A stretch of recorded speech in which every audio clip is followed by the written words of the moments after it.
মারিয়াম খানম আশা, আপনি আমাদের ইউটিউব চ্যানেলে লিখেছেন, মেয়েদের চোখে সুরমা দেয়া কি সুন্নাত?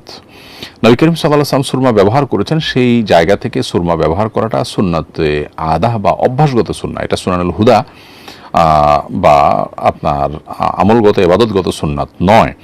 ইবাদতগত সুন্নাত যেহেতু না, অতএব কেউ যদি এটা দেন, দিতে পারেন, এবং নবী সাল্লাল্লাহু আলাইহি ওয়াসাল্লাম দিয়েছেন, সেই মহব্বতে দিয়ে থাকলে আল্লাহর কাছে সওয়াব আশা করতে পারেন। এবং এক্ষেত্রে নারী পুরুষ সবাই সমান। তবে কোনো নারী এটি দিয়ে পরপুরুষকে আকৃষ্ট করা বা বেপরদার সাথে বাহিরে যাওয়া, সেটা তার জন্য পৃথক নাজায়েজের বিষয় হবে, গুনাহের বিষয় হবে। এরপরে প্রশ্ন হলো, আমি একজন অমুসলিম থাকা অবস্থায় আমার দ্বারায় অন্যের হক নষ্ট হয়ে থাকলে কি ইসলাম গ্রহণের কারণে মাফ হয়ে যাবে?